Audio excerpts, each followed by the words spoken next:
Hello, we've got a lot to cover today, so let's just get on with it. So last week we've added textures for the floors, for the walls, ceilings, everything. Ooh, actually, speaking of ceiling, I have added one. Here you go. Really, you just take the floor, you press Shift D to duplicate, bring it up, give it a bit of depth, and there you go. You've got a ceiling. And let's hide it for now. If you really wanted to make it look, like the shape of the floor itself, you could always go into wireframe mode, go into edit, Control R to add loop cuts to where you want to cut it off, and then just delete those surfaces. I will leave it like that for now. So hide the ceiling. Let's create doors. So presumably, if you've not deleted the door template from the start, you can just press Shift D to duplicate that, and we can just move it to where the door should be. If you did delete it, no worries. Just create a new cube with Shift A, select the cube. And if you have your old sort of templates like this one's the outline which you've used to cut the doors, you can select that and look at the dimensions. And here, you look at the dimensions here and then just, make a new cube with those dimensions. Okay, back to this. So we've created this little door here. Let's get it to be the right size. S to scale, Y to scale it down. Ooh, I do not have my screencast keys turned on. So that was S to scale. Is it working? Oh. Hello? Drat, it is not working. That's fine. Yep, there you go. Okay, yeah, so S to scale and then G, move it on the Y axis. We've got it in the right place. Let's press Z, move it to wireframe. So we can see that our door should be hinged on this side and it is rotating both towards the top and the bottom. Let's press / to go into isolation mode. Shift click here first. Go into edit mode. Shift A to add a sphere. And then scale it down. So remember, if you add an object in edit mode, it is considered as a part of the same object itself. So you don't actually have to join it after the fact. There we go. Shift right click to set the world origin here. In object mode, select the door, right click, set origin to 3D cursor. So now if you rotate on the Z axis, you will see the door is rotating properly. These are all things we've done last week. Let's do the same thing. So let's lock the X and Y rotation so it can only rotate on the Z. Let's go back to wireframe and double check. Okay, so we want it to rotate on the Z axis up to 90 degree and from 90 degrees. Great. So we'll set this back to 0. If your door isn't set at all 0 right now, in object mode, just select the door, press Ctrl A and apply the rotation to tell Blender this is what the default rotation should be. So with your door selected, let's go to Constraints, Add Object Constraint, Limit Rotation. We just want to limit it on the Z axis. You can limit all three and set it to 0 because for the X and Y, you don't want it to rotate at all, but we've already locked it here, so it doesn't really matter. Minimum 90 degrees up to a maximum of 90 degrees. So now if we try and rotate our door, it stays within the bounds. Fantastic, let's save that. Okay, so with one door made, the rest are a lot quicker. Press Shift D to duplicate. And let's press rotate 90 degrees. Move it up, check in wireframe mode. So this door should be rotating on this way. So it is correctly already positioned. Bam. Okay, so the walls are slightly thinner here. Let's press scale X on the X axis. Bring it out slightly. Ooh, wrong. There you go. Yep, so remember that we've set the rotation to go both ways on the other side, and as we have copied the door, we've copied the rotation as well. So two things to note. Number one, let's not delete that. On the wireframe, we can see that this only rotates this way. And number two, this door is already set at 90 degrees because, we've copied it from this door and it is currently perpendicular to that, so 90 degrees to that. So once again, all we do is with that door selected, Ctrl A, we reset the rotation. That's fine. Now all we need to know is if it's going out this way, is it positive or negative 90 degrees? it is positive. So if we set it from 0 to 90 degrees, now our bomb shelter door only opens this way. There you go.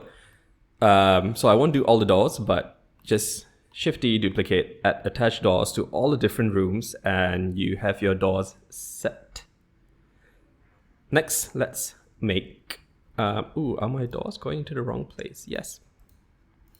So I'm going to select this, move it into furniture, make sure furniture is the active object. Let's make windows. So for example, let's just take this room. Since we've already applied the modifiers, when you press tab to go into edit mode, each surface is selectable. Now, with any one of the inside surface here selected, you just press Ctrl R and you'll see you make an edge loop. So press once, then move it in or out to wherever you want the window to be. When you have the position selected, you left click once again and you've created a new cut that goes all the way on the inside. At this point, if you press F, you fill it up. So you've now filled it up with a mirror, except if you check in your material preview, it is the same material as the entire wall. So your mirror is made of plaster, which I wouldn't recommend. We know how to do this, so we just add a new material slot and assign it to that mirror. New. Why do I keep calling it? It's not a mirror, is it? It's a window. I'm sorry. So window. There's two ways we can do this. So the first thing we can do is we can either go to transmission and put it all the way up. And if you go into material preview or rendered, it doesn't look correct at all. If you're using Eevee, you do have to select the second option. In your blend mode, go to alpha blend. And this way, you actually, if you go out of edit mode, you will have a very glossy mirror. So you can sort of just about see some things on the inside. It's not fantastic. So let's try and fix that a bit, shall we? Let's select this wall, go to the shading tab, which we've used last week.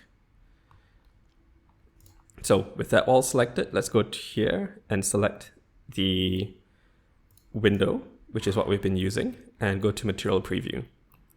See it. So the thing is, this transmission is basically just making the window glossy. Except windows aren't just glossy, they are both glossy and also slightly transparent. So let's do that. If you haven't done it already from last week, this is a good time to add the node wrangler. Remember, edit, preferences, add-ons, look for node wrangler, make sure it's turned on. Okay, that's fine. So make sure you've got windows selected. Let's select this, press X to delete it. So no material now.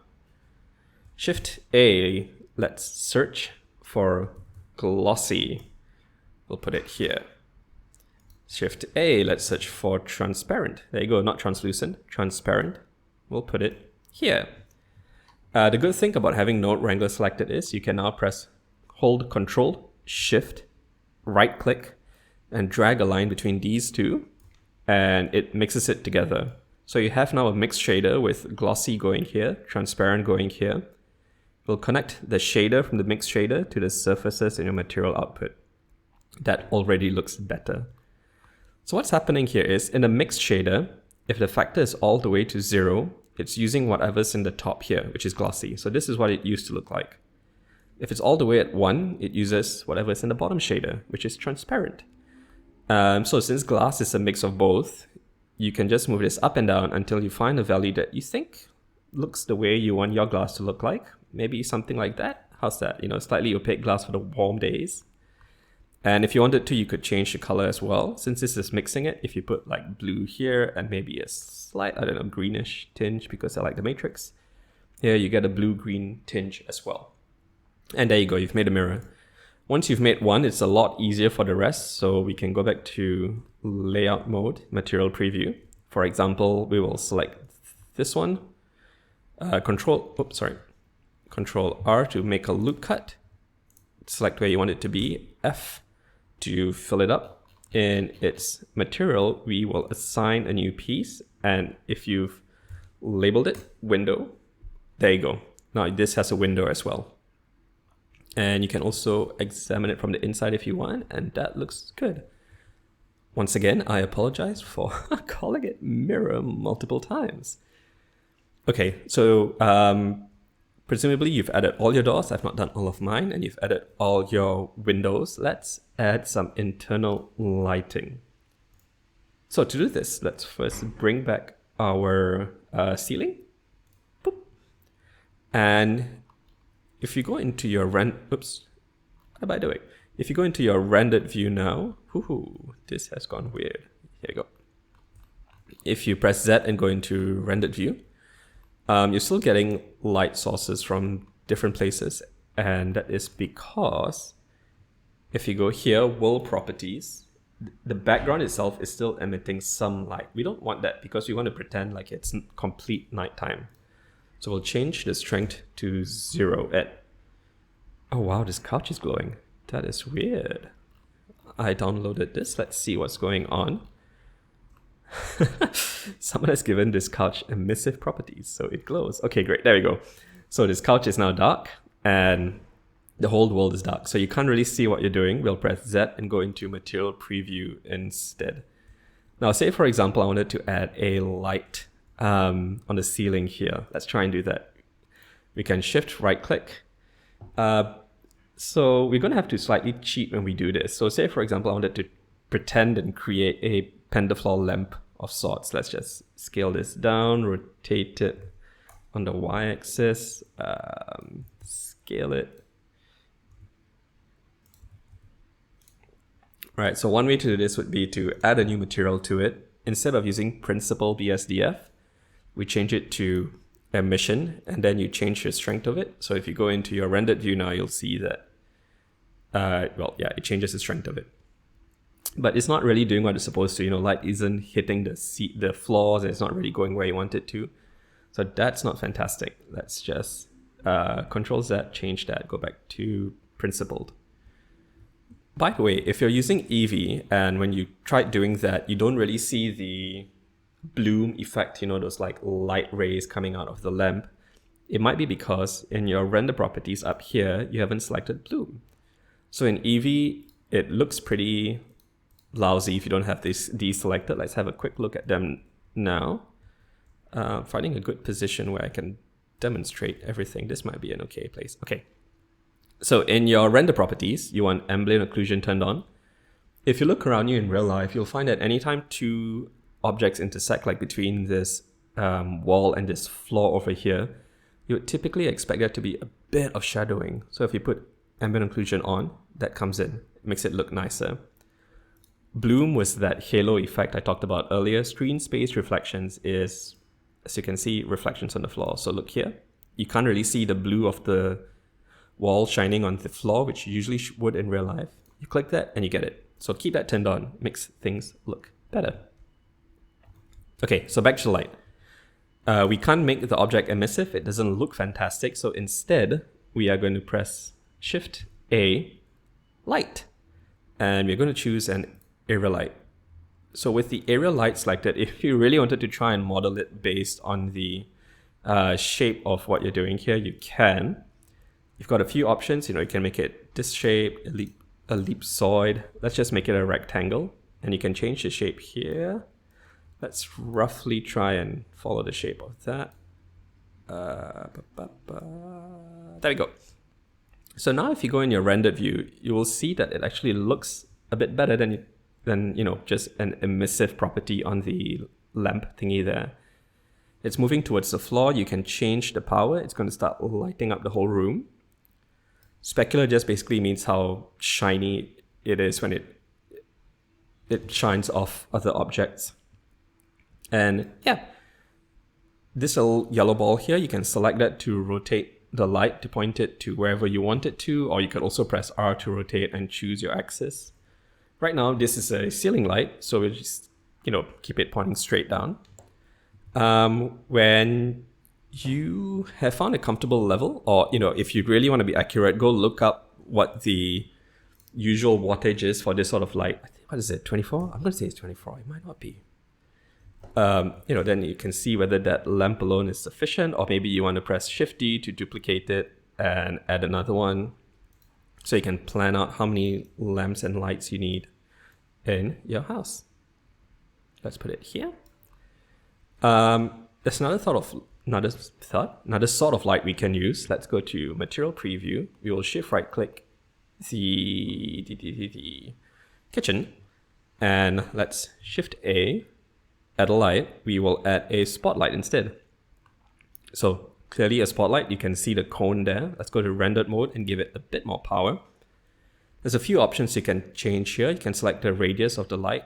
The bigger it is, the more sort of diffuse it's going to be. Usually you don't really have to change this too much. You can change the size of the cone, so you can see how spread out the light really is. This is quite good if you're perhaps trying to model one of those spherical lamps or the exposed bulbs that people quite like to use these days. You can either use the size here or use this arrow to change the angle of the spotlight beam itself. Let's say something like this. And then lastly, you've got blend.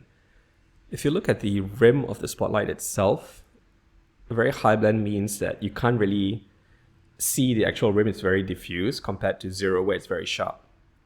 This sort of very sharp look is not something you're going to really get in real life, so we'll just leave it the way it is. And let's keep it a bit bigger. Okay, great. So you just keep doing that. Just add lamps to all your different rooms, and you will then have a well-lit home, or at the very least, you can see how well your home is lit with the lighting layouts that you have planned. Say, for example, you also now, you don't really care about the lights itself. And to make things a bit easier, how about we select all the lamps, select all the lamps that we've made. So how many are there? Should be 3, right? Ooh, wrong.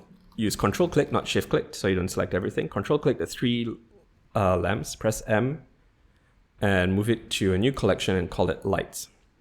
It's just so it's a bit easier if you want to turn all the lights on in one go, which I'm going to do now.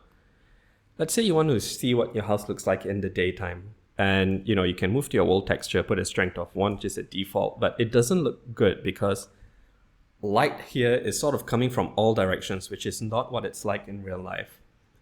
What we are going to do then is add an environment texture instead. So in your surface here, click the little green dot. Make sure you're in World Properties, select this and look for, oh, no, sorry, not here. Keep it on the background because you're trying to change the background color. In the color, under texture, go to environment texture.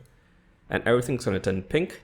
Don't worry, like when you're adding textures, it's just because we haven't added anything yet.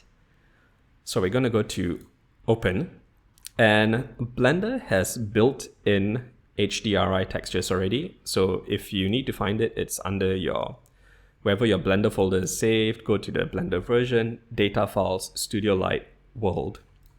And you can select City, Interior, Studio, whichever you want. Singapore's a city, so we will select City. And just a quick pause. If you're unhappy with what Blender has, or it's not really giving you the specific look you're looking for, open up your web browser of choice and look for this website, HDRI Haven, which I would say a lot of people use. Everything here is free. So, say for example, you're trying to look for an urban city and it gives you different lighting profiles, what it looks like in the nighttime, in the daytime, different light sources. Just find the one you want, download it, and then open it up here like we did earlier. I'm happy with this one. So what's happening here is you can see that the sun is probably somewhere over here. So that's where the light is coming from. It's going to be darker over here. You can still change the strength between 0 and 1 if you wanted to. The other sort of nifty thing that we can do is let's fly back into the house. And I'm going to press Z, we already are in rendered mode.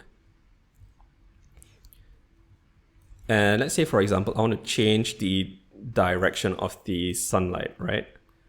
So I'm going to come to the shading tab up here. Instead of object, we're going to click that and go to world. If you can't find your world, press the home key. There we go. So what's happening here is you're telling Blender, I need to take that HDRI image of the city, attach it to the color for the background, and that's the background that we see here. If instead we want to change that, click city, press Control T. Since you've got Node Wrangler turned on, it automatically puts this up. And we can now rotate the texture around the building itself. So say, for example, you have one and the sunlight's coming from here and you don't want that, you can rotate it on the Z-axis. And if you look at the model, you can see the light is rotating around it as well. So if you knew where the sun is based on your own housing estate, you can point it in the right direction and you can see how the sun sort of flows through the window, and just gives you a better idea of what your place is going to look like. Speaking of what the place looks like, you might look at this now and think this doesn't look very good. I think I mentioned this in the first episode, but if you're using Eevee, that is just the unfortunate reality of it. The render engine here under render properties, Eevee doesn't look very good. But it is a lot faster. You're making all this edit and you can look at the rendered mode in real time and everything just works. If you want to see what it looks like with more realistic lighting, you can always click here and change it to cycles. Depending on your PC, this might take more or less time. So say if you can, go to GPU compute if you've got a good graphics card. Under denoising in your viewport, select Optic X. And it sort of does it fairly quick. Say for example, we can increase this. Whoa, that's too much. We can increase the strength of the city lights, and that comes in and you can see it looks a bit better. Or say we make it nighttime, right? So we turn this to 0 and we turn on the lights. And if you compare Cycles and Eevee, Cycles always tends to look a bit more, well, a lot more realistic, just because it handles the way light bounces around objects and things. Eevee, Cycles. And this is going to be most obvious when you actually use proper HDRI textures. So let's go Eevee, which looks weird, Cycles, which looks a lot better. And okay, so we've done all the grunt work. I'm just going back to Eevee because it's a bit quicker. We've set up our HDRI texture. We've set the lighting to where we've liked it. We've added walls, textures, windows, doors. We've added ceilings. We've added lights. You are pretty much complete at this point. But say, for example, the last thing you want is to take pictures of your little layout, either for yourself or maybe reference for a contractor, an architect or something, just so you can tell them, this is it's what I think I want my place to look like. Does this work? Let's learn how to take pictures. We first need a camera. If you press the tilde key, which is next to number 1, you can select view camera. If, like me, you've deleted your camera, then nothing's going to happen. So we can press Shift A, camera. And there we go, we've got a camera. So if we try that now, press the tilde key, view camera, you're now in your camera. The funny thing you'll note is that if you now try to rotate or scroll or pan, you immediately exit the camera. That can be a bit frustrating. There's a couple of things we can do about this. We can do the first person mode, which is Shift tilde key. And that lets you control the camera like you would a first-person game, so WASD. We've talked about this before. And you can click to move out of it. Or if you press the N key to open this and you go under the View tab and you select Camera to View, now you can rotate rotate, zoom as you would without the camera, and it moves the camera as well. Okay, so you selected your camera. Let's put it here, and a few things to learn about rendering. Just give me a second while I catch my breath. I need a glass of water. Okay, I'm back. If you go up to output properties here, you'll see you can select your resolution. This is currently at 1080p. You can make it 4K by either putting the actual pixels itself or putting it at 400%, because 4K is about 4,000 times the resolution. 4,000 times? 4 times the resolution of 1080p. Output directory. So if you look under output, it is by default set to a temporary folder. Click this and just put it wherever you want the picture to be. Say, for example, I just want to save it to my desktop. I'll say floor plan, accept. You don't really need to do this now yet, but I'll just show it to you just in case it matters. Okay, with everything selected, since we're just doing images, if you go to render image, or press F12, give it a couple of seconds and it'll render the image. Okay, few things. You've got the ceiling here, even though it wasn't showing the viewport. We've got this background of the city that we've made, which we might not want. And in the corner here, you can see some of the templates that I've made, even though it might not be showing in the viewport here. So an option that we're going to use is come up to the scene collection over here, select the filter icon, and press what looks like a camera, this one that says disable in renders. If you press that, this now shows up here. Anything with the camera is going to show up in your render. Anything without it, it's not. So, where we've made the old wall and everything, let's disable the camera. The scene itself, so that's the little HDB layout, the measurement blocks and everything. I don't want that. Under my furniture, where is my ceiling? Let's just search for it. Ceiling, I don't want it showing up in a render. Select that. And lastly, the background. So if you go to render properties, come down to film and select transparent, it disappears. So you still get the lighting data from the HDRI texture, but it doesn't show up in your renders. And now if you select it, you get it. A few things to note, just remember, if you're doing this under Eevee, it usually takes a few cycles, because it looks a lot better. It needs to calculate all the light properties. If you click render image, depending on your graphics card, it can take a lot longer. So you can see it's building it up tile by tile. Each tile looks very grainy at first, but then it'll try to denoise it. And so this will take significantly longer than Eevee.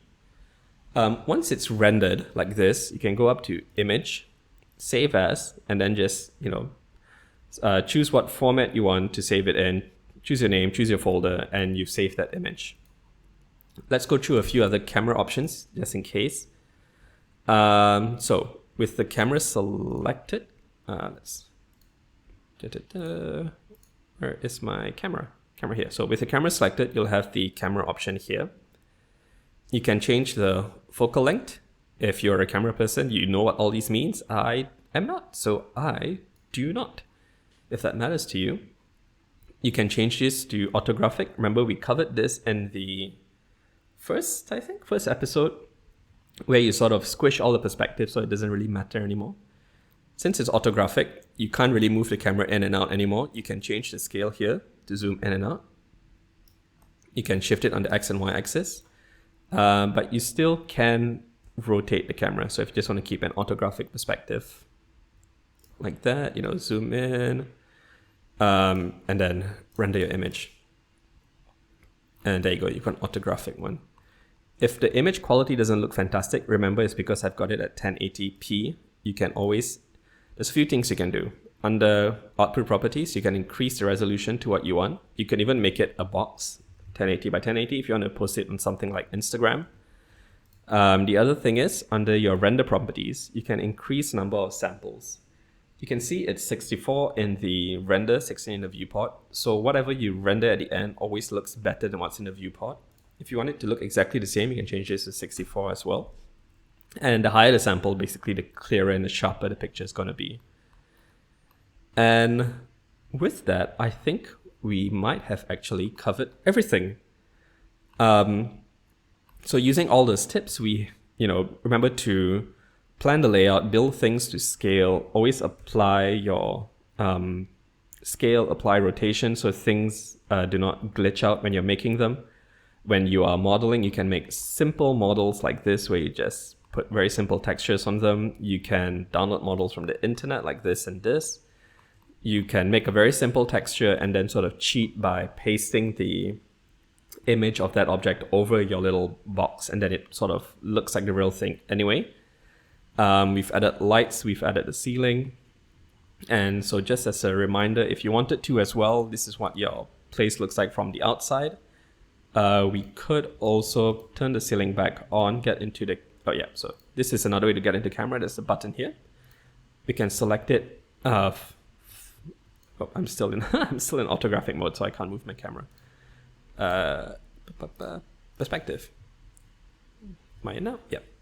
So go back to the camera, you can fly indoors, and let's change this up a bit. So 1920 back to a 1080p. Increase the perspective. Let's say, for example, we come here. You want to see what your place looks like when it's maybe nighttime. You can go to the environment, turn it down to 0, keep your lights on, and take a picture. One other thing you might enjoy doing if you want to go for a bit of style is in your camera properties here, you can select depth of field. So if you turn that on, you can choose an object to focus on. So say, for example, I want to focus on my little burner over here. You can then change the f-stop. A lower f-stop means everything else is... Ooh. Let's reposition this. Focus on this. Depth of field is turned on. Yes, it is. Okay, yeah. So the lower your f-stop, the more the background is blurred, basically. Right, so we're focusing on this area here. You can see the background's being blurred. So when you render your image, it will take a longer time if you are using this sort of depth of field, but you could go for a more stylistic, artistic shot if you're doing it that way. Yeah, and you've also learned how to render images either for yourself or for use of, I don't know, renovation purposes, which is what I'm doing it for. See, background blurred, burner, not so much. Fantastic. Whew. Okay, we have come to the end of the series. I apologize it took so long to get here, but my schedule means that I can't do this on a daily basis. Let me know if you've enjoyed it, sub if you've really loved it, and I'm still around, so if you still are struggling with this particular project and there's something you want to learn, like maybe how to model specific things or any tips that you need to know, just put it in the comments and I can always make sort of follow-up videos to answer your questions. Thanks very much, people, for your time and for the effort. Good luck in making your own layouts. Bye.